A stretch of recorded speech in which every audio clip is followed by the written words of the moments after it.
आजकल इस रील वाले दौर में आपको इन्वेस्टमेंट का ज्ञान कहीं से भी मिल जाएगा, खास तौर पर म्यूचुअल फंड्स के लिए। लेकिन ये टुकड़ों में पाई जाने वाली इन्फॉर्मेशन पैसे को मिस्टर इंडिया की तरह गायब भी करवा सकती है, क्योंकि आधी इन्फॉर्मेशन ना होने से ज्यादा खतरनाक होती है। मान लीजिए आप सोना खरीदने गए और आपको पता ही नहीं है कि भाव क्या है और मेकिंग चार्जेस किस बला का नाम है, 18 कैरेट और 20 कैरेट में क्या फर्क है, और उस सोने पर BIS हॉलमार्क मार्क है या नहीं। तो ऐसी सिचुएशन में आपको लेने के देने पड़ सकते हैं। ठीक ऐसा ही होता है म्यूचुअल फंड्स में। आपको बोल दिया जाएगा कि बीटा रेशियो अच्छी है, लगा दो पैसा फलाने म्यूचुअल फंड में, और आपको पता ही नहीं है कि बीटा रेशियो होती क्या है। आप भरोसे के दम पर म्यूचुअल फंड्स खरीद लेते हैं और फिर आपको पता चलता है कि जितना फायदा होना चाहिए था उतना नहीं हुआ, या किसी तरह का धोखा भी मिल गया। तो क्या करेंगे, कहाँ जाएंगे, किससे कंप्लेंट करेंगे? ये सारी जानकारी टुकड़ों में इधर उधर बिखरी हुई है और इन सबको एक तार में पिरोती है ये ऑडियो बुक। ये ऑडियो बुक म्यूचुअल फंड्स के बेसिक्स क्लियर करती है। ये तो इस ऑडियो बुक का एक पहलू है। दूसरा पहलू ये है कि आप चाहे जॉब कर रहे हो या आप दुकान पर बैठे हो या अपना बिजनेस चला रहे हो, आपकी चाहत होगी कि एक दिन ऐसा आए जब मुझे काम ना करना पड़े और मैं आराम से बैठ के खा सकूं, मुझे टेंशन ना लेनी पड़े और जरूरत के टाइम पैसा काम में आ सके। अब या तो आपको कोई एकदम ही से बड़े बड़े सपने दिखाकर आपसे पैसे लेकर रफू चक्कर हो जाएगा, या आप खुद ही ऐसी एक्सपेक्टेशन बना लेंगे कि आप इन्वेस्टमेंट की जगह इसको सट्टे की तरह देखना शुरू कर देंगे। ये सारी चीजें तभी होती हैं जब इस पैसे की दौड़ में फर्स्ट आना चाहते हैं, लेकिन आप ये नहीं जानना चाहते कि आप कौन सी रेस में दौड़ रहे हैं और आंख बंद करके भागे चले जा रहे हैं। रुकिए, आप रेस में दौड़ें या ना दौड़ें, लेकिन चलना तो आना ही चाहिए ना। और आपको पता होना चाहिए कि आप किस दिशा में चल रहे हैं और आपके दौड़ने का मकसद क्या है। ये 100 मीटर की रेस है या मैराथन, यानी आप कम समय के लिए पैसा लगाना चाहते हैं या ज्यादा के लिए, आप कितना रिस्क लेना चाहते हैं, आप कितना पैसा इन्वेस्ट करना चाहते हैं। इन सारे बेसिक सवालों का जवाब है अंशुमन अधिकारी की लिखी basics of Indian mutual funds and SIP guide for beginners. ये audio book super fast speed से म्यूचुअल फंड्स के बेसिक पहलू पर नजर डालती चलेगी, जिसमें आपका साथ दूंगा मैं। तो आइए एक भी सेकंड जाया ना करते हुए शुरू करते हैं म्यूचुअल फंड्स और SIP की जानकारी। म्यूचुअल फंड क्या है? म्यूचुअल फंड पैसों का एक पूल होता है जिसको प्रोफेशनल मैनेज करते हैं, जिसमें बहुत सारे फाइनेंशियल इंस्ट्रूमेंट्स होते हैं जैसे कि स्टॉक्स, बॉन्ड्स, ताकि वक्त के साथ साथ अच्छे रिटर्न कमाए जा सकें। म्यूचुअल फंड का मतलब है कि इन्वेस्टिंग कंपनी और कस्टमर, यानी कि इन्वेस्टर्स और कस्टमर्स के पैसों के साथ साथ कंपनी थोड़ा सा अपना पैसा लगाकर एक पूल क्रिएट करती है। इसी पूल को फिर आगे इन्वेस्ट किया जाता है। यहाँ जो प्रोफेशनल इस काम को मैनेज करता है वो होता है फंड मैनेजर। फंड मैनेजर एक बहुत ज्यादा क्वालिफाइड इंसान होता है जो इतने बड़े अमाउंट को मैनेज करने में काबिल होता है। SIP क्या है? म्यूचुअल फंड्स में रेगुलर तरीके से इन्वेस्टमेंट करने के एक मोड को SIP या सिस्टमैटिक इन्वेस्टमेंट प्लान कहा जाता है। SIP आपको एक रेगुलर गैप पर पैसा इन्वेस्ट करने देती है। ये हफ्ते के हिसाब से भी हो सकता है, महीने के भी और क्वार्टर के भी। SIP इक्विटी या स्टॉक म्यूचुअल फंड में एंटर करने का सबसे अच्छा तरीका है। ये एक आसान और फ्लेक्सिबल प्लान होता है। आपके अकाउंट से पैसे अपने आप कट कर बताई गई स्कीम में इन्वेस्ट हो जाते हैं। SIP में रुपी कॉस्ट एवरेजिंग भी होती है, यानी कि एक स्पेसिफिक डेट पर जो भी वैल्यू होगी उसके हिसाब से आपको SIP पर म्यूचुअल फंड की यूनिट्स मिल जाएंगी, ठीक वैसे ही जैसे कि म्यूचुअल फंड में होता है। इसको थोड़ा डिटेल में समझ कर देखते हैं। मान लीजिए आपने आज किसी म्यूचुअल फंड में SIP के जरिए 500 रुपए लगाए और आज NAV यानी नेट एसेट वैल्यू 100 है, तो आपको म्यूचुअल फंड के 5 यूनिट मिलेंगे। ये तो आप समझ ही गए होंगे, लेकिन कहानी है कि जब अगले महीने या हफ्ते या क्वार्टर में दोबारा से पैसे डलेंगे तो उस वक्त की NAV के हिसाब से आपको म्यूचुअल फंड मिलेंगे। मान लीजिए NAV बढ़ के हो गया 125, तो आपको अगली बार म्यूचुअल फंड के 4 यूनिट मिलेंगे। NAV क्या है, इसके ऊपर आगे डिटेल में बात की जाएगी। SIP सिर्फ ओपन एंडेड बेसिस पर की जा सकती है और इसका कोई फिक्स्ड टेन्योर नहीं होता, यानी इन्वेस्टर कभी भी पैसा निकाल सकता है। सैलरी वाले लोगों के लिए SIP सबसे ज्यादा सूटेबल है। जैसे हर चीज के होते हैं, ठीक उसी तरह SIP के कुछ फायदे और नुकसान भी हैं। पहले जानते हैं कि फायदे क्या हैं। पहला, ये मार्केट के ओवरऑल रिस्क को कम कर देता है। इन्वेस्टर हर साइकिल में पैसा डालता है, जिसकी वजह से लॉन्ग टर्म में कैपिटल मार्केट बढ़ती है या अप्रिशिएट होती है। दूसरा, ये बाकी म्यूचुअल फंड स्कीम के मुकाबले ज्यादा कन्वीनियंट है, क्योंकि हर महीने पैसे खुद ब खुद कट जाते हैं, तो आपको हर बार पैसा डालने की सिरदर्दी लेने की जरूरत नहीं होती। तीसरा, SIP में कंपाउंडिंग की ताकत काम करती है। लंबे समय में इन्वेस्टर का पैसा कई गुना तक बढ़ सकता है और उसको अच्छे रिटर्न मिल सकते हैं। चौथा, सेविंग्स की आदत जल्दी डालने के लिए SIP बहुत अच्छा है। सैलरी वाले लोग पहले SIP के लिए बचाते हैं और फिर बाकी बचे हुए पैसे खर्च करते हैं। ये अपने आप में एक अच्छी आदत है। अब देखते हैं नुकसान क्या है। पहला, जरूरी नहीं कि SIP म्यूचुअल फंड्स और स्टॉक के मुकाबले ज्यादा सेफ हो। सिर्फ 3-4 साल इन्वेस्ट करने से हमेशा ही पॉजिटिव रिटर्न मिले, ये जरूरी नहीं है। दूसरा, लंप सम इन्वेस्टमेंट, यानी एक बारी में बड़ी इन्वेस्टमेंट जरूरी नहीं है कि लंप सम इन्वेस्टमेंट के सामने SIP हमेशा ही एक अच्छा ऑप्शन हो। अगर मार्केट में लंबा डाउन ट्रेंड आ गया तो हो सकता है कि SIP परफॉर्म ना करे। तीसरा, कंपाउंडिंग और रुपी कॉस्ट एवरेज इन्वेस्टर्स के खिलाफ भी काम कर सकता है और नुकसान करवा सकता है। चौथा, जिन लोगों की सैलरी नहीं होती उनके अकाउंट में पैसे मेंटेन ना होने के चांसेस होते हैं तो उनके ऊपर फाइन लग सकता है। म्यूचुअल फंड्स की हिस्ट्री। पहले म्यूचुअल फंड्स को इन्वेस्टमेंट फंड्स कहा जाता था और ये डच रिपब्लिक में आए थे। एम्स्टरडैम का एक बिजनेसमैन था एब्राहम वैन केटविच, जिसने 1773 में एक एनड्राक मार्क नाम का ट्रस्ट खोला था। इब्राहिम का मकसद साफ था, छोटे इन्वेस्टर्स को अपनी इन्वेस्टमेंट्स डाइवर्सिफाई करने का मौका मिले। 1890 के दशक में यूनाइटेड स्टेट्स में सबसे पहले म्यूचुअल फंड्स को इंट्रोड्यूस किया गया। शुरुआती म्यूचुअल फंड्स क्लोज्ड एंडेड थे, यानी पैसा डालकर आप पहले से तय किए हुए वक्त से पहले निकाल नहीं सकते। सबसे पहला ओपन एंडेड फंड 21 मार्च 1924 को आया। इसका नाम था मैसाचुसेट्स इन्वेस्टर्स ट्रस्ट, जो कि आज भी एग्जिस्ट करता है, बस इसका नाम थोड़ा सा मॉडिफाई हो गया है। अब इसका नाम MFS इन्वेस्टमेंट मैनेजमेंट है।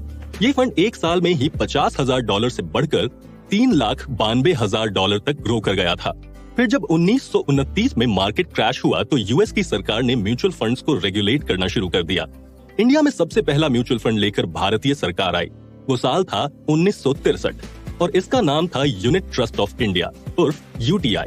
इस फंड का मकसद था कि लोग कॉर्पोरेशन में एक्विजिशन, होल्डिंग मैनेजमेंट और सिक्योरिटी के डिस्पोजल से जो भी इनकम, प्रॉफिट या गेन्स होने वाले हों या हो चुके हों, उन सब में सेविंग और इन्वेस्टिंग के जरिए पार्टिसिपेट कर सकें और ऐसा करने का बढ़ावा भी मिल सके। UTI ने 1987 तक इंडियन मार्केट में मोनोपोली बना रखी थी। 1987 के बाद कुछ गवर्नमेंट द्वारा ओन की हुई फाइनेंशियल कंपनियों ने अपने फंड भी इंट्रोड्यूस किए, जैसे state bank of India, Canara bank और पंजाब नेशनल बैंक। शुरुआत से लेकर अब तक इंडिया की म्यूचुअल फंड हिस्ट्री 5 फेज से गुजर चुकी है। पहला फेज था 1964 से 87, दूसरा था 1987 से 93, तीसरा था 1993 से 2003, चौथा था 2003 से 2014 और पांचवा फेज 2014 से शुरू होकर अभी तक चल रहा है। जब इंडिया की म्यूचुअल फंड इंडस्ट्री अपने तीसरे फेज में थी तब प्राइवेट सेक्टर प्लेयर्स भी मैदान में उतर आए थे। उसके बाद से इंडियन कस्टमर्स के पास ज्यादा चॉइसेस हो गई और मार्केट का कंपटीशन बढ़ गया। इंडियन म्यूचुअल फंड के 2 रेगुलेटर्स हैं, पहला SEBI, securities and exchange board of India, और दूसरा RBI, reserve bank of India. RBI mainly उन फंड्स को रेगुलेट करता है जो बैंक चलाते हैं। सेबी 1992 में एस्टैब्लिश हुआ था। उसके बाद 1996 में एक कॉम्प्रिहेंसिव रेगुलेशन आया, यानी कि ऐसे रेगुलेशन जो बाकियों के ऊपर लागू हुए। साथ ही उस वक्त एक और बॉडी भी बनाई गई, AMFI, यानी association of mutual funds of India. ये बॉडी 1995 में बनाई गई ताकि इंडिया म्यूचुअल फंड्स की मार्केट को डेवलप किया जा सके और तब से लेकर आज तक AMFI के 44 रजिस्टर्ड मेंबर्स हैं। म्यूचुअल फंड्स क्यों? प्रोज और कॉन्स। जब हम यंग उम्र में काम करना शुरू करते हैं तो हमें अक्सर पैसे बचाने की सलाह मिलती है। पैसे बचाने का असर इतना बड़ा है कि हर रिटायर्ड इंसान आपको जितना जल्दी हो सके उतना जल्दी सेविंग्स करने की सलाह देगा। इसमें कोई शक नहीं है कि सेविंग्स फ्यूचर को सिक्योर करने का एक तरीका है, लेकिन ये सेव किया हुआ पैसा इतने कम रेट पर बढ़ता है या अप्रिशिएट करता है कि फ्यूचर में सिर्फ सेविंग से हमारी जरूरतें पूरी हो सकेंगी, इस बात की गारंटी नहीं ले सकते। आपको ऐसा नहीं लगता? अच्छा, मान लीजिए आपके पास 1 लाख रुपए हैं जो आपने FD में डाल रखे हैं और इस FD से आपको 7% इंटरेस्ट मिलता है। अब साथ ही मान लीजिए कि साल का इन्फ्लेशन रेट 6% है, तो 1 साल के बाद आपके पास कितने पैसे होंगे? 1,07,000। लेकिन जब इसको इन्फ्लेशन के साथ एडजस्ट किया जाएगा तो आपके पास सिर्फ 1% का अप्रिसिएशन होगा, यानी कि 1,000 रुपए।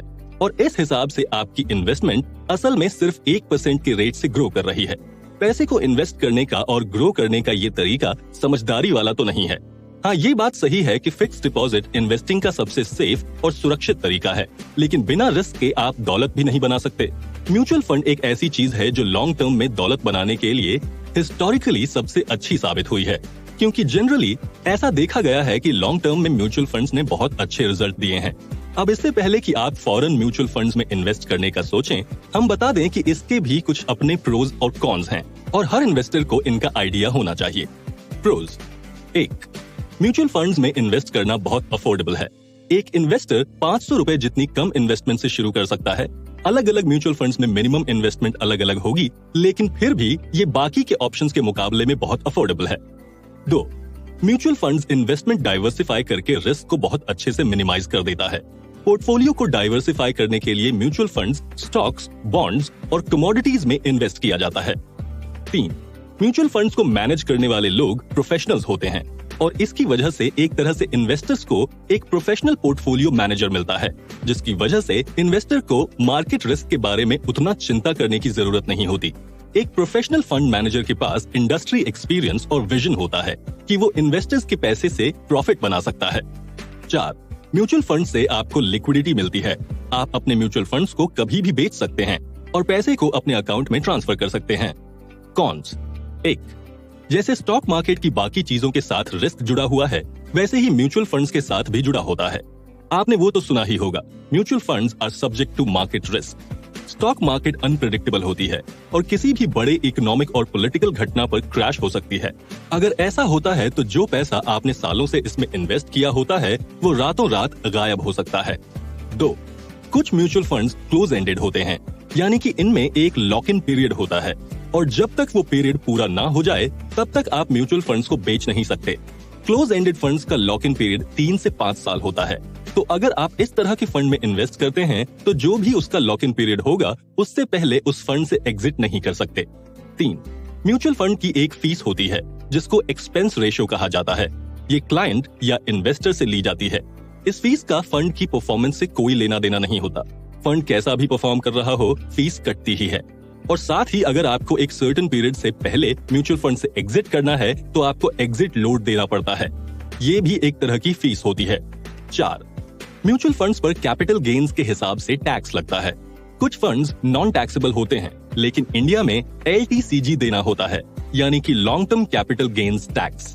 ये तब लगता है जब आपकी इन्वेस्टमेंट 1 साल से ज्यादा की हो या 1 लाख रुपए से ज्यादा की हो, और ये लगता है 10% के हिसाब से। म्यूचुअल फंड्स कैसे ऑपरेट होते हैं? एक म्यूचुअल फंड में 5 चीजें होती हैं: sponsors, trustee, transfer agent, custodian और AMC। AMC यानी asset management company. Mutual funds को सेबी और AMFI रेगुलेट करते हैं। म्यूचुअल फंड्स एक ट्रस्ट की तरह बनाए जाते हैं। इस ट्रस्ट के प्रमोटर्स होते हैं स्पॉन्सर्स। जैसे एक कंपनी के प्रमोटर्स होते हैं, ठीक वैसे ही स्पॉन्सर्स वो लोग होते हैं जो सेबी से अप्रूवल लेकर ट्रस्टीज अपॉइंट करते हैं और फिर AMC सेटअप करते हैं। For example, HDFC bank HDFC mutual funds का स्पॉन्सर है। ट्रस्टी कंपनी की मैनेजमेंट की देखरेख करते हैं। ये बोर्ड ऑफ डायरेक्टर्स भी हो सकते हैं। सेबी की कुछ गाइडलाइंस हैं जिससे इन्वेस्टर्स को प्रोटेक्शन मिलती है। ट्रस्टी उन गाइडलाइंस के लिहाज से सेबी के साथ कम्युनिकेट करते हैं।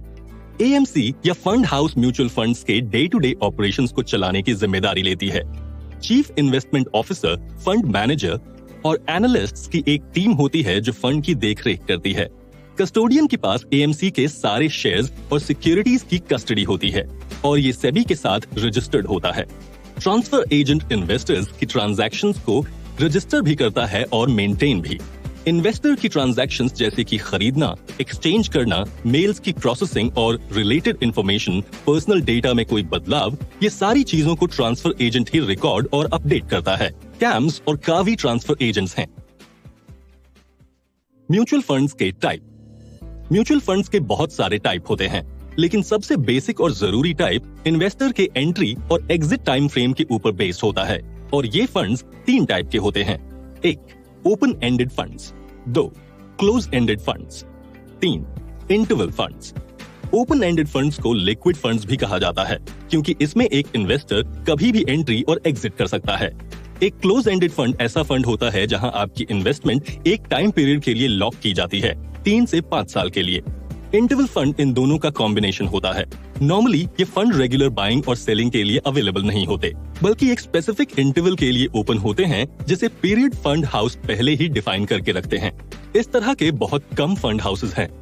अब आप म्यूचुअल फंड्स के किस तरह की एसेट में इन्वेस्टमेंट कर रहे हैं, इसके आधार पर 4 तरह के म्यूचुअल फंड्स होते हैं। 1. Date fund. डेट फंड का दूसरा नाम फिक्स्ड इनकम स्कीम भी है। इसमें इसका बड़ा हिस्सा debentures, government securities, corporate bonds और दूसरे डेट इंस्ट्रूमेंट्स में इन्वेस्टेड होता है। इसमें इक्विटी म्यूचुअल फंड्स के मुकाबले कैपिटल अप्रिसिएशन कम होती है, लेकिन इसमें रिस्क भी कम होता है।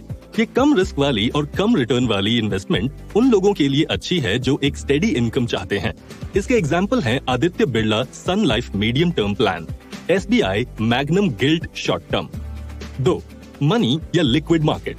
इस तरह के फंड्स में पैसा मनी मार्केट के इंस्ट्रूमेंट्स में लगाया जाता है, जैसे कि treasury bills, certificate of deposits.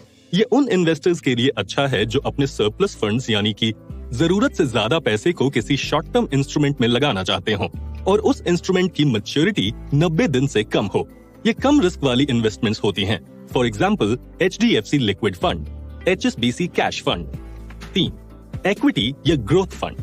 ये कैटेगरी के फंड रिटेल इन्वेस्टर्स में सबसे ज्यादा पॉपुलर हैं। इक्विटी या स्टॉक फंड अपने एसेट्स को स्टॉक मार्केट में इन्वेस्ट करते हैं। ये सबसे ज्यादा रिस्क वाले फंड्स होते हैं, लेकिन ये सबसे ज्यादा रिटर्न देने वाले भी होते हैं। अगर इन फंड्स में लंबे समय के लिए पैसा रखा जाए तो बाकी फंड्स के मुकाबले ये वाले आपको शानदार ग्रोथ देंगे। म्यूचुअल फंड्स में दौलत बनाई जा सकती है, इस बात को इक्विटी फंड्स ने साबित किया है। इनके एग्जांपल्स हैं फ्रैंकलिन इंडिया इक्विटी फंड जी, Mirae asset India equity fund. 4. Hybrid funds. ये इक्विटी और डेट दोनों के कॉम्बिनेशन होते हैं। ये फंड अपनी एसेट्स को इक्विटी और डेट दोनों तरह के इंस्ट्रूमेंट्स में लगाते हैं। इन फंड्स की रिस्क प्रोफाइल मीडियम होती है। इनके एग्जांपल्स हैं HDFC balanced fund, principal balanced fund. थोड़े स्पेशल टाइप के म्यूचुअल फंड्स भी होते हैं। आइए देखते हैं ये म्यूचुअल फंड्स क्या हैं और कैसे काम करते हैं। 1. Index scheme. Index scheme fund वो फंड्स होते हैं जिनमें पैसिव इन्वेस्टमेंट स्ट्रेटजी के तहत इन्वेस्टमेंट की जाती है। ये निफ्टी और सेंसेक्स जैसे इंडेक्स को रेप्लिकेट करता है। इसका मतलब है कि अगर सेंसेक्स में 30 स्टॉक्स हैं, तो स्कीम में वही 30 स्टॉक होंगे। इसके एग्जाम्पल हैं UTI Nifty fund, direct, ICICI prudential Nifty next 50 index fund. 2. Sectoral scheme. Sectoral funds एक तरह का इक्विटी फंड है जिसमें एक ही सेक्टर में फोकस किया जाता है। ये एक ही सेक्टर में इन्वेस्ट करेंगे, जैसे कि इंफ्रास्ट्रक्चर, IT, फार्मास्यूटिकल्स वगैरह वगैरह, या फिर किसी सेगमेंट में होंगे जैसे कि लार्ज कैप, मिड कैप। ये इक्विटी फंड्स काफी ज्यादा रिस्क वाला होता है और उतने ही ज्यादा रिटर्न वाला भी। इसके एग्जाम्पल हैं L&T infrastructure fund, Invesco India infrastructure fund. 3. ELSS equity linked savings scheme, या फिर ELSS अपने इन्वेस्टर को टैक्स बेनिफिट देती है। ये ओपन एंडेड फंड इक्विटी में इन्वेस्ट करता है और इस हिसाब से ये लॉन्ग टर्म ग्रोथ की अपॉर्चुनिटीज देता है। इंडियन इनकम टैक्स एक्ट के सेक्शन 80 के अंडर ये फंड टैक्स से एग्जेम्प्टेड होते हैं। 4. बैलेंस्ड स्कीम्स अलाउ करती है कि इन्वेस्टर ग्रोथ का मजा भी ले और रेगुलर टाइम इंटरवल पर इनकम का भी। फंड्स को इक्विटी और फिक्स्ड इनकम सिक्योरिटीज दोनों में ही इन्वेस्ट किया जाता है। ये किस प्रोपोर्शन में होंगे ये पहले से ही तय कर लिया जाता है। नॉर्मली ये रेशियो 50-50 की होती है। इसके एग्जांपल्स हैं ICICI balanced mutual fund, HDFC balanced mutual fund. 5. ETF exchange traded funds investors को मौका देते हैं कि वो पूरी मार्केट या पूरे सेक्टर को एक सिंगल इन्वेस्टमेंट में डाइवर्सिफाई कर लें। इसको इस तरह से समझें कि ये एक म्यूचुअल फंड है जो स्टॉक की तरह ट्रेड होता है। एक इंडेक्स फंड की तरह ही ये भी एक ETF स्टॉक्स की बास्केट को रिफ्लेक्ट करता है, जैसे कि S&P 500। ये भी पैसिवली मैनेज होने वाले फंड्स हैं। इनके एग्जांपल्स हैं Reliance ETF NV20, Reliance ETF Sensex. 6. International. इसके नाम से ही पता चल जाता है कि इस फंड में आप इंडिया के बाहर के देशों में इन्वेस्ट करते हैं। ये फंड आपको ग्लोबल एक्सपोजर दिलाने में और ग्लोबली इन्वेस्ट करने में मदद करता है। इसके एग्जांपल्स हैं DSP global allocation fund DPG, इन्वेस्टको IF, global equity income G। Direct plans versus regular plans. एक डायरेक्ट प्लान एक ऐसा फंड है जिसमें म्यूचुअल फंड सीधे म्यूचुअल फंड हाउस से खरीदा जाता है, जबकि रेगुलर प्लान में इसे एडवाइजर, ब्रोकर या डिस्ट्रीब्यूटर के जरिए खरीदा जाता है। सेबी ने 1 जनवरी 2013 को मैंडेट दिया था कि AMC को म्यूचुअल फंड्स के डायरेक्ट प्लान लेकर आने चाहिए। अब जानते हैं डायरेक्ट प्लान रेगुलर प्लान से बेहतर क्यों है। Expense ratio. एक्सपेंस रेशियो वो खर्चा है जो एक AMC को फंड्स को मैनेज करने में आता है। इसमें आते हैं फंड मैनेजर की फीस, डिस्ट्रीब्यूटर का कमीशन, रजिस्ट्रार की फीस और मार्केटिंग के खर्चे। जब आप डायरेक्ट प्लान में इन्वेस्ट करते हैं तो बीच में कोई और नहीं होता। इसका नतीजा ये होता है कि डायरेक्ट प्लान्स में डिस्ट्रीब्यूटर की कमीशन का खर्च शामिल नहीं होता और रेगुलर प्लान के मुकाबले एक्सपेंस रेशियो कम हो जाती है। NAV नेट एसेट वैल्यू को ही शॉर्ट में NAV कहा जाता है। जिस कीमत पर म्यूचुअल फंड की यूनिट्स खरीदी और बेची जा रही होती हैं, उसी को NAV कहा जाता है। एक्सपेंस रेशियो से एक फंड की NAV पर फर्क पड़ता है। डायरेक्ट प्लान्स की NAV रेगुलर प्लान के मुकाबले ज्यादा होती है। क्यों? आप ठीक समझे, क्योंकि एक्सपेंस रेशियो कम होती है। Fund returns. डायरेक्ट प्लान्स हमेशा ही रेगुलर प्लान्स के मुकाबले ज्यादा रिटर्न देंगे, क्योंकि एक्सपेंस रेशियो कम है। अगर आप सिर्फ इसलिए डायरेक्ट प्लान खरीद रहे हैं कि इसकी एक्सपेंस रेशियो कम है, तो जरूरी नहीं कि ये रेगुलर प्लान के सामने बेहतर रिटर्न देगा।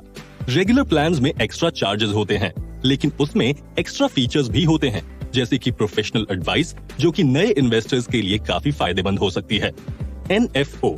NFO का मतलब है न्यू फंड ऑफरिंग, यानी कि एक नया फंड सब्सक्रिप्शन के लिए खुल रहा है और कस्टमर्स इसका सब्सक्रिप्शन ले सकते हैं। इसका सीधा सीधा मतलब है कि एक AMC मार्केट में नया म्यूचुअल फंड लेकर आई है। जैसे स्टॉक की IPO आती है, वैसे ही म्यूचुअल फंड की NFO आती है। इसका मकसद होता है कैपिटल रेज करना। NFO नए म्यूचुअल फंड्स की मार्केटिंग करने का एक तरीका है। स्टॉक्स की तरह ही NFO भी इन्वेस्टर्स को मौका देती है कि वो शुरुआत में ही म्यूचुअल फंड को कम कीमत पर यानी कम NAV पर खरीद सकें। लेकिन कम NAV का मतलब ये नहीं है कि ये अच्छा म्यूचुअल फंड ही होगा। नॉर्मली NFO 10 रुपए के आसपास होती है। NFO को लेकर सेबी की सख्त गाइडलाइंस हैं कि अगर AMC नया म्यूचुअल फंड लाना चाहती है और उस AMC का बिल्कुल वैसा ही फंड पहले से चल रहा है, तो सेबी नए फंड को अप्रूव नहीं करती। म्यूचुअल फंड में शुरू कैसे करें? लगभग सारे ही पब्लिक और प्राइवेट बैंक से म्यूचुअल फंड खरीदे जा सकते हैं। आपका पहला कदम होगा कि आप अपना KYC पूरा करके अपनी KYC कंप्लीट कर लें। ये एक फॉर्म है जिसके जरिए बैंक और फाइनेंशियल इंस्टीट्यूशंस आपसे आपकी इंफॉर्मेशन लेते हैं। जैसे बैंक अकाउंट खुलवाते हुए KYC जरूरी होता है, वैसे ही म्यूचुअल फंड्स के लिए भी KYC जरूरी होता है। आपको एक अपने पहचान का प्रूफ, एड्रेस प्रूफ और फोटो देनी होती है। अब आधार कार्ड की एनरोलमेंट होने के बाद घर बैठे KYC भी हो सकता है। ज्यादातर फंड हाउसेज ने ये सुविधा अपनी वेबसाइट पर देनी शुरू कर दी है। Mutual funds stock broking services देने वालों से भी खरीदे जा सकते हैं। अगर आपके पास डीमैट अकाउंट है, तो आप अपने ब्रोकर के प्लेटफॉर्म से म्यूचुअल फंड खरीद सकते हैं। KYC का एक और रास्ता भी है। आप अपने आप को CAMS CRA पर रजिस्टर कर सकते हैं। ये एक KYC सर्विस है जो कि आपको एक बार करनी है और उसके बाद जब कभी भी आपको KYC की जरूरत पड़े, आप इसकी मदद ले सकते हैं। इसकी वेबसाइट है www.camscra.com CAMS CRA। सेबी ने मैंडेट कर दिया है कि हर फाइनेंशियल इंस्टीट्यूशन और म्यूचुअल फंड्स जैसे इंटरमीडियरीज को अपने कस्टमर्स को जानना होगा। सेबी ने ये guidelines prevention of money laundering act 2002 के अंदर बनाई है। KYC की प्रोसेस से फाइनेंशियल इंस्टीट्यूशंस के लिए कस्टमर्स की डिटेल्स ट्रांसपेरेंट हो जाती हैं और इससे मनी लॉन्ड्रिंग और ऐसी ही फ्रॉड हरकतों को रोकने में मदद मिलती है। आपकी जानकारी के लिए बता दें कि एक KYC में जनरली 2 हिस्से होते हैं। पहला, एक होती है इन्वेस्टर बेसिक डिटेल, जो सभी रजिस्टर्ड फाइनेंशियल इंस्टीट्यूशंस को सेंट्रल KYC रजिस्ट्री के हिसाब से करनी होती है। दूसरी होती है additional KYC information. Mutual fund, stock broker, depository ये इंफॉर्मेशन अलग से मांग सकते हैं। अब जानते हैं KYC की रजिस्ट्रेशन प्रोसेस। 1, आप किसी भी AMC की वेबसाइट से KYC फॉर्म डाउनलोड कर सकते हैं। सरकार की एक और KYC वेरिफिकेशन एजेंसी है CDSL। आप www.cvlindia.com के डाउनलोड सेक्शन से KYC का एप्लीकेशन फॉर्म प्रिंट आउट करवा सकते हैं। 2, जैसे उसमें इंस्ट्रक्शंस दिए हुए हैं उसके हिसाब से फॉर्म को भरिए। आपको कुछ डॉक्यूमेंट्स की कॉपीज सेल्फ अटेस्ट करके लगानी होगी और साथ ही ओरिजिनल डॉक्यूमेंट को अपने साथ इन पर्सन वेरिफिकेशन के लिए लेकर जानी होगी। ये डॉक्यूमेंट्स हैं पहचान का प्रूफ, एड्रेस का proof, pan card, 4 passport size की फोटो। फॉर्म भरने के बाद आप जिस भी AMC के साथ इन्वेस्ट करना चाहते हैं उसे फॉर्म सबमिट कर सकते हैं या फिर रजिस्टर्ड ट्रांसफर एजेंट्स को भी सबमिट कर सकते हैं। CAMS, कावी, फ्रैंकलिन टेम्पल्टन और Sundaram BNP Paribas fund services ये कुछ रजिस्टर्ड ट्रांसफर एजेंट्स के नाम हैं। आप कोई भी चुन सकते हैं। सबसे अच्छी बात यह है कि KYC रजिस्ट्रेशन की कोई फीस नहीं होती है। अब आप अपना KYC कर लें तो आपको अपने टैक्स वाला काम भी कर लेना चाहिए। कुछ म्यूचुअल फंड टैक्स फ्री होते हैं और कुछ के ऊपर टैक्स लगता है, तो आपको शुरू करने से पहले इनके सही फैक्ट्स पता कर लेने चाहिए। साथ ही सब्सक्राइब करने के वक्त आपको एक फंड डॉक्यूमेंट दिया जाता है। आपको ये डॉक्यूमेंट अच्छे से पढ़ लेना चाहिए। कैसे होता है म्यूचुअल फंड का टैक्सेशन? जैसे बाकी एसेट्स के ऊपर टैक्स लगता है, वैसे ही म्यूचुअल फंड्स के ऊपर भी लगता है। अलग अलग कैटेगरीज के हिसाब से अलग अलग टैक्स लगाए जाते हैं। टैक्स रेट क्या होगा, ये जनरली इस बात पर निर्भर करता है कि म्यूचुअल फंड किस टाइप का है और इसका होल्डिंग पीरियड कितना है। जनरली इक्विटी फंड का होल्डिंग पीरियड अगर 1 साल से कम है तो ये शॉर्ट टर्म है और 1 साल से ज्यादा है तो लॉन्ग टर्म। डेट फंड के केस में शॉर्ट टर्म पीरियड 3 साल का होता है और 3 साल से ज्यादा का पीरियड लॉन्ग टर्म। इन्वेस्टर्स जब म्यूचुअल फंड बेचकर प्रॉफिट कमाते हैं तो उसे कैपिटल गेन कहा जाता है। अगर आपने शॉर्ट टर्म में कैपिटल गेन किया है तो उसे STCG कहा जाएगा, यानी शॉर्ट टर्म कैपिटल गेन, और अगर लॉन्ग टर्म किया है तो लॉन्ग टर्म कैपिटल गेन। सरकार का मैंडेट है कि शॉर्ट टर्म में म्यूचुअल फंड्स बेचने पर 15% टैक्स लगेगा। वहीं लॉन्ग टर्म कैपिटल गेन 1 अप्रैल 2018 में 15 साल हटे रहने के बाद फिर से इंट्रोड्यूस किया गया। नए मैंडेट के हिसाब से 1 लाख रुपए तक का long term capital gain tax free है और उससे ज्यादा के ऊपर 10% का टैक्स रेट लगेगा। डेट फंड में short term capital gain investor की इनकम स्लैब के हिसाब से लगता है और डेट फंड पर long term capital gain tax 20% के हिसाब से लगता है। अब आते हैं SIP पर। हर SIP को अलग और नई इन्वेस्टमेंट माना जाता है तो उसके ऊपर अलग अलग टैक्स लगता है। फॉर एग्जाम्पल, मान लीजिए आपने 12 महीनों के लिए हर महीने 5,000 रुपए से SIP की है, तो हर महीने की SIP को एक इंडिविजुअल इन्वेस्टमेंट माना जाएगा, यानी कि एक तरह से आपने 12 महीनों में 12 इन्वेस्टमेंट करनी है 5-5 हजार की। तो अगर आप सारा पैसा 1 साल के बाद निकालते हैं तो आपके सारे गेन्स टैक्स फ्री नहीं होंगे। सिर्फ पहली SIP टैक्स फ्री होगी क्योंकि उसने ही 1 साल पूरे किए हैं। बाकी सारे गेन्स पर शॉर्ट टर्म कैपिटल गेन्स के हिसाब से टैक्स लगेगा। एक चीज और होती है, सिक्योरिटीज ट्रांजैक्शन टैक्स, यानी कि STT। ये इक्विटी फंड या बैलेंस्ड फंड को बेचने वक्त लगता है और ये जनरली 0.001% होता है। डेट फंड को बेचने वक्त कोई STT नहीं लगता। कुछ हिस्टोरिकली अच्छे mutual funds. Reliance growth fund. Reliance growth fund October 1995 में लॉन्च हुआ था। इसकी NAV ने सबसे पहले 1000 रुपए तक पहुंचकर और उसे पार करके इतिहास रच दिया था। रिलायंस ग्रोथ फंड एक मिड कैप फंड है जिसका मकसद है इक्विटी और इक्विटी से जुड़ी हुई सिक्योरिटीज में इन्वेस्ट करके कैपिटल की लॉन्ग टर्म ग्रोथ। 2000 के बाद से रिलायंस ग्रोथ फंड ने बहुत ही शानदार परफॉर्म किया है। 17 मई को रिलायंस ग्रोथ फंड का NAV 1027 तक पहुंचा था। इसने सिर्फ मिड कैप स्पेस में ही इन्वेस्टर्स का कॉन्फिडेंस हासिल नहीं किया, बल्कि पूरे इंडिया में चलने वाले म्यूचुअल फंड्स का किया। हिस्ट्री की बात की जाए तो रिलायंस ग्रोथ फंड को इन्फ्लुएंस किया है 2 शानदार फंड मैनेजर्स ने, मधुसूदन केला और सुनील सिंघानिया। 2000 के दशक की शुरुआत से ही मधुसूदन केला को मार्केट में सबसे बेहतरीन स्टॉक पिक करने वाले मैनेजर के रूप में जाना जाता था। उन्होंने सुनील सिंघानिया के साथ मिलकर रिलायंस ग्रोथ फंड को मैनेज किया था। सुनील सिंघानिया अभी रिलायंस म्यूचुअल फंड CIO हैं। 2008 में एक दिल तोड़ देने वाला फाइनेंशियल क्राइसिस आया था। इसने दुनिया भर की इक्विटी मार्केट को एक बहुत भारी झटका दिया था, जो कि इंडिया को भी मिला। डाउ जोन्स फाइनेंशियल और बिजनेस न्यूज देने वाली दुनिया की सबसे बड़ी कंपनियों में से एक है। तब डाउ जोन्स 50% गिरा था और BSE सेंसेक्स 60%। 2008 से लेकर 2009 की शुरुआत तक रिलायंस ग्रोथ फंड की NAV 54% से ज्यादा नीचे जा चुकी थी, लेकिन उसने अपने इन्वेस्टर्स को 100% रिटर्न देकर 2009 में कम बैक किया। रिलायंस के अलावा कुछ ऐसे भी फंड्स हैं जिन्होंने 23% तक हाई एनुअल रिटर्न दिया है और ये 20 साल से ज्यादा पुराने हैं, जैसे कि Franklin India Prima, Franklin India Prima plus, Franklin India blue chip, HDFC capital builder, HDFC equity, Reliance growth and Reliance vision, ICICI prudential multi cap fund. एक म्यूचुअल फंड स्कीम को कैसे चुनते हैं? म्यूचुअल फंड्स की popularity बढ़ने की वजह से मार्केट में अलग अलग तरह के म्यूचुअल फंड की बाढ़ आ गई है। इसकी वजह से एक एवरेज इन्वेस्टर के लिए एक म्यूचुअल फंड चुनना मुश्किल हो जाता है। इसलिए एपिसोड में हम कुछ बेसिक चीजें और चेकलिस्ट देखेंगे जो हम म्यूचुअल फंड चुनते वक्त ध्यान में रख सकते हैं। 1. फंड मैनेजर के स्किल्स को देखें। फंड मैनेजर स्कीम को किसी भी दिशा में गाइड करता है, तो इन्वेस्ट करने से पहले उसकी स्किल्स को रिव्यू करना बेहद जरूरी होता है। फंड की पास्ट परफॉर्मेंस देखें। जिस फंड मैनेजर की फाइनेंशियल दुनिया में अच्छी पकड़ हो और साथ ही लंबे और कंसिस्टेंट ट्रैक रिकॉर्ड देता हो, उस फंड मैनेजर को चुनें। 2. देखिए कि फंड का मकसद या ऑब्जेक्टिव क्या है। हर फंड का ऑब्जेक्टिव अलग होता है। एसेट कहाँ लगाए हैं, यानी एसेट एलोकेशन, स्टॉक और सेक्टर्स का कंसंट्रेशन कैसा है, ये चीजें जरूरी पैरामीटर्स हैं। एक फंड इन्वेस्टमेंट स्टाइल भी अलग हो सकता है। ये ग्रोथ, ब्लेंडेड या वैल्यू हो सकता है। ग्रोथ स्ट्रैटेजी में उन कंपनियों में इन्वेस्ट किया जाता है जिनमें ग्रोथ की पोटेंशियल ज्यादा हो। वैल्यू में उन कंपनियों में इन्वेस्ट किया जाता है जो अंडर वैल्यू हैं। ब्लेंडेड इन दोनों का मिक्स होता है। एक म्यूचुअल फंड इन्वेस्टर के तौर पर आपके पास कुछ लॉन्ग टर्म गोल्स होने चाहिए।